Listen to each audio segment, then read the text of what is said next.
Halo, good morning, selamat pagi Indonesia. Bertemu kembali bersama saya Jo di Cerita Gio. Bagaimana kabar Anda hari ini? Semoga kita jumpai dalam keadaan sehat dan tidak kekurangan suatu apapun. Bagi pejuang paspor, tetap semangat dan tentunya harus tetap optimis. Kita tahu bahwa yang namanya mengajukan paspor Indonesia ini, kita harus mengajukan secara online, baik mendaftarkan dokumen kita dan juga menjadwalkan wawancara.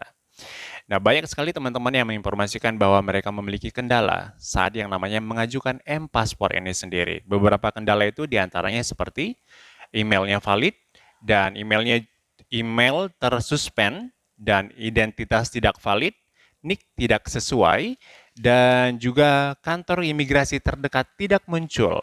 Dan yang terakhir itu adalah tidak bisa login lagi saat melakukan pembayaran. Oke, nah teman-teman ini akan kita bahas secara terperinci apa aja yang harus kita lakukan agar hal ini tidak terjadi. Nah, namun sebelum itu, jangan lupa untuk like, komen, dan subscribe channel ini sebagai wujud dukungan Anda terhadap channel Cerita Gio. Dan bagikan kepada teman Anda agar mereka juga tahu seperti yang Anda tahu. Mana tahu pada saat ini mereka baru saja ingin mengajukan paspor Indonesia atau ingin mendaftarkan M-Paspor secara online. Nah, yang pertama, kita akan membahas soal email valid. Email valid itu bisa terjadi karena mungkin kita salah memasukkan alamat email kita. Jadi teman-teman harus cross-check secara detail apakah sudah benar memasukkan alamat email Anda ke M-Paspor itu sendiri. Kalau misalnya sudah benar dan masih tidak bisa, masih dengan masalah yang sama, pada kemungkinan server memang lagi down atau lagi bermasalah. Nah, teman-teman mungkin akan bisa coba secara berkala. Namun jika hal itu tetap terjadi, cara satu-satunya itu adalah kita harus mengubah email kita dan kita mencoba untuk mendaftar kembali. Jika hal itu juga masih terjadi masalah yang sama, berarti memang mungkin servernya benar-benar down. Jangan patah semangat, teman-teman harus tetap mencobanya secara berkala. Tetapi biasanya kalau misalnya kita memang sudah mengubah email dengan baik dan benar, seharusnya tidak ada masalah untuk email valid ini. Nah, itu adalah nomor yang pertama. Nomor yang kedua itu adalah email tersuspend, ya. Yang kedua, email tersuspend. Nah, email tersuspend itu adalah respon dari aplikasi yang akan kita pakai. Kenapa itu bisa terjadi? Kenapa email tersuspend itu bisa muncul di aplikasi tersebut? Nah, biasanya teman-teman harus cross-check kembali. Apakah sudah pernah melakukan email ini untuk mendaftarkan M-Paspor ini? Baik secara online atau offline. Oke. Nah, jika memang sudah pernah namanya melakukan pendaftaran M-Paspor ini, maka teman-teman harus melakukan pencabutan pengajuan paspor.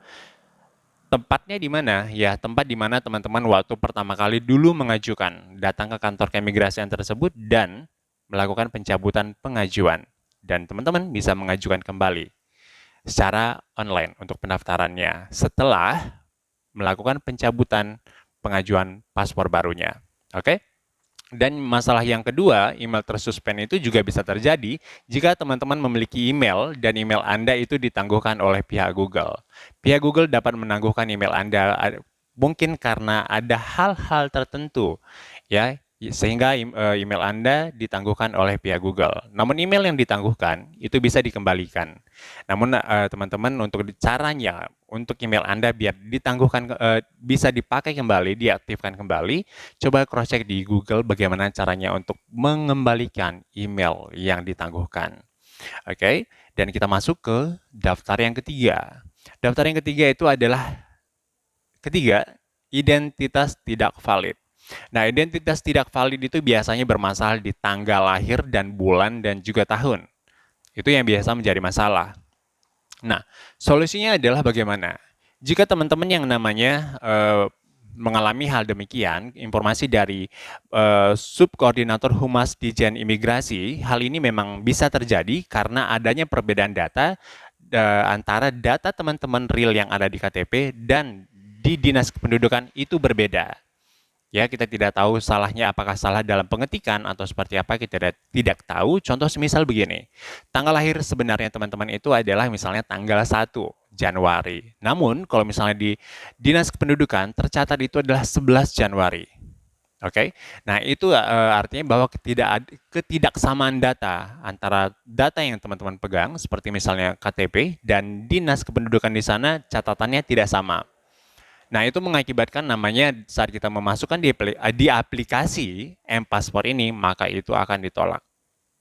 Nah, caranya bagaimana? Caranya adalah teman-teman harus yang namanya ke kantor Dinas Kependudukan untuk menginformasikan bahwa adanya kesalahan, ya, tidak adanya kesamaan data karena ditolak oleh M-Paspor ini sendiri. Jadi bisa di cross check ke sana bahwa salahnya di mana. Kalau misalnya dibilang teman-teman juga pasti tahu tanggal lahirnya berapa, bulannya dan tahunnya juga sudah pasti tahu. Oke. Dan nanti kita juga akan masuk bagaimana cara cross check untuk benar atau enggaknya di NIK. Nah, kalau misalnya hal ini terjadi, teman-teman jangan pernah mencoba untuk mengubah tanggal lahir Anda. Oke? Maka pergilah ke kantor Dinas Kependudukan dan ubah data yang sebenarnya. Setelah teman-teman cross check apakah memang masalahnya data di KTP Anda tanggal 1 dan di sana juga tanggal 1. Jadi tidak ada masalah sama sekali. Dan setelah itu, teman-teman baru yang namanya mendaftarkan ulang. Oke? Nah, nomor keempat. Nomor keempat ini adalah NIK tidak sesuai. Nah, NIK tidak sesuai ini juga memiliki masalah hal yang sama.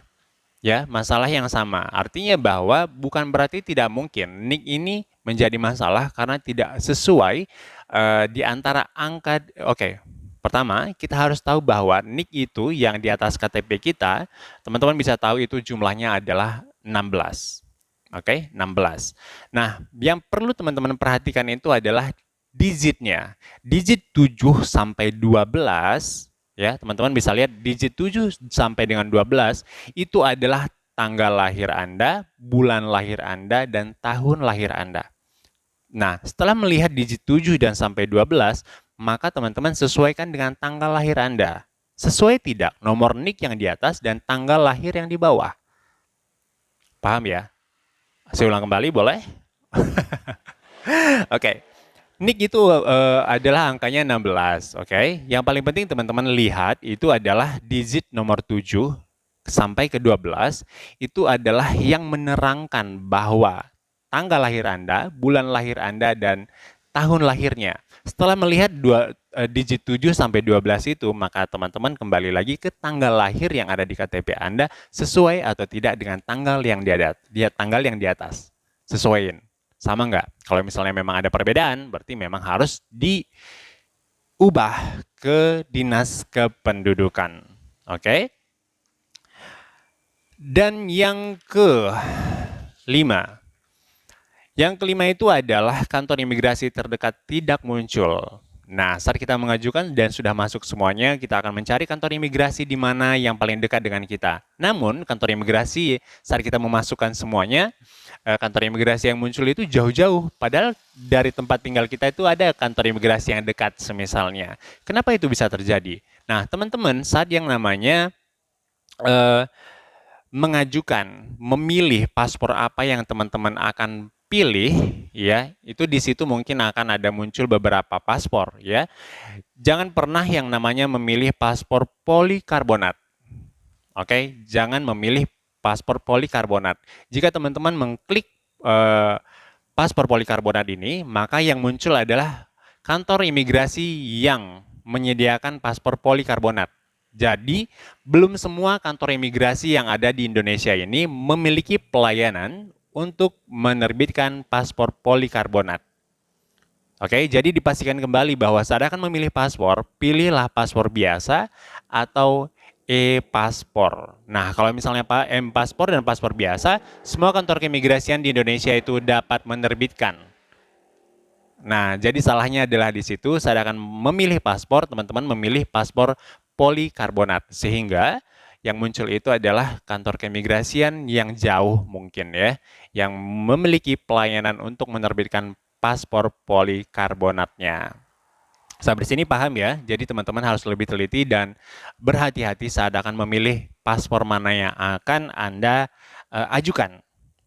Nah, yang keenam, yang 6. Yang keenam itu adalah terlambat melakukan pembayaran. Nah, teman-teman harus paham dan mengerti bahwa yang namanya setelah kita melakukan pengisian data di M-Paspor ini, maka kita akan melakukan pembayaran setelah yang namanya keluar eh, 15 digit kode billing. Nah, oke, 15 digit kode billing untuk melakukan pembayaran paspor ini sendiri. Ya tentunya sesuai dengan paspor yang teman-teman pilih. Kalau misalnya e-paspor atau m-paspor, ya pasti akan dibayar sesuai dengan ketentuannya karena harganya kan berbeda. Nah, teman-teman juga kan pasti bisa yang namanya melakukan pembayaran m-banking boleh, sistem transfer juga boleh, yang namanya sistem store juga boleh, itu gampangnya yang mana. Namun teman-teman jangan sampai menghilangkan bukti bahwa bukti dari pembayaran itu sendiri. Oke, nah yang paling penting di sini adalah begini, teman-teman setelah kode billingnya keluar, teman-teman hanya memiliki waktu 2 jam. 2 jam dari kode billing itu keluar, teman-teman harus sudah melakukan pembayaran. Jika teman-teman tidak melakukan pembayaran setelah 2 jam saat kode billing itu keluar, maka semua data yang ada di dalam akan hilang. Maka teman-teman harus mendaftarkan dari awal. Oke? Itu adalah 6 hal penting yang teman-teman harus perhatikan sebelum yang namanya mengajukan M-Paspor ini sendiri secara online. Agar lebih agar lebih mengalir tanpa ada masalah, ya perhatikan bahwa email Anda memang sudah email yang benar dan juga cross-check KTP Anda, nama dan NIK Anda itu sudah sesuai, dan yang terakhir itu adalah cross-check kembali bahwa harus membayar 2 jam setelah kode billing itu keluar. Nah, ada juga beberapa orang yang mengatakan bahwa saat saya sudah memiliki jadwal dan saya tidak bisa hadir melakukan wawancara. Nah, ini hanya tambahan saja. Jika teman-teman memang memiliki suatu kendala dan tidak bisa hadir, teman-teman bisa reschedule atau menjadwalkan kembali, tapi 1 hari sebelum jadwal teman-teman interview. Contoh semisal ini adalah tanggal 10 dan teman-teman paling lambat itu tanggal 9 sudah menginformasikan kepada ke pihak imigrasian bahwa teman-teman tidak bisa melakukan yang namanya interview pada tanggal yang sudah ditentukan. Namun, yang paling penting harus dengan alasan yang jelas dan benar. Artinya bahwa kalau misalnya memang teman-teman sakit, harus yang ada surat keterangan dari rumah sakit bahwa memang benar adanya Anda sakit. Oke? Nah, tambahan berikutnya begini. Kalau misalnya teman-teman lagi mengadakan interview di kantor keimigrasian, sebelum Anda akan memberikan jawaban yang ditanyakan oleh pihak imigrasian, saya harap Anda berpikir terlebih dahulu jawaban apa yang akan Anda berikan kepada mereka saat akan memberikan suatu jawaban. Contoh semisal begini, banyak sekali yang mengalami masalah bahwa mereka berpikir bahwa begini, saya mungkin akan dipermudah, akan diberi paspor ini jika saya mengatakan bahwa saya memiliki saudara di negara yang akan saya tuju. Oke, contoh semisal saya memiliki teman misalnya di Malaysia, dan saya akan berlibur ke sana. Otomatis pihak imigrasian akan meminta bahwa surat keterangan atau surat rekomendasi dari saudara Anda yang ada di Malaysia yang menyatakan bahwa dia bertanggung jawab terhadap Anda selama Anda ada di sana dan juga dia menjamin bahwa Anda akan pulang sesuai dengan tanggal yang sudah ditentukan. Jadi tolong diperhatikan. Kalau misalnya memang tidak ada teman yang di sana, jangan bilang pura-pura ada. Ya, itu menambah masalahnya kamu nantinya. Nah, sekarang juga aku lihat bahwa banyak yang komen, bahwa mengatakan saat saya mengadakan interview dan mereka meminta saya untuk menunjukkan bookingan hotel dan juga bookingan hotel dan juga bookingan tiket pesawat pulang pergi. Nah, teman-teman juga sebenarnya saat di interview, teman-teman juga punya hak untuk menanyakan kepada pihak interviewernya sendiri jika mereka mengajukan pertanyaan itu. Oke, semisal teman-teman mengatakan bahwa ya saya kan belum bisa memastikan bahwa ini diterima atau tidak. Makanya saya belum booking tiket dan hotel untuk berangkat ke negara yang akan Anda tuju.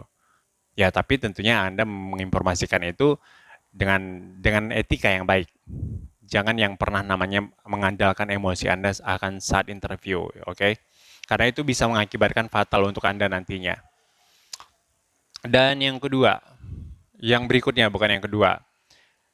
Suasana hati dari interviewer itu juga akan berpengaruh buat Anda saat akan mengapply visa. Jadi no, bukan visa, tapi paspor, ya. Jadi saat pertama kali ketemu dengan interviewer itu, sapalah mereka dengan baik. Tunjukkan etika Anda dengan etika yang luar biasa yang Anda punya. Berikan senyuman terbaik Anda. Oke, karena mungkin mereka juga ingin dihargai atau seperti apa, saya nggak tahu.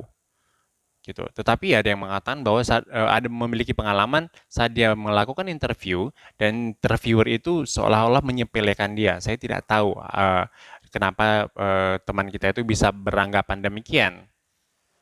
Cuman ya itu dia tadi, setelah ditolak di kantor keimigrasian ini dengan alasan yang cukup sangat banyak sekali, dan dia itu pergi ke kantor imigrasi yang lain, bahkan dia diterima.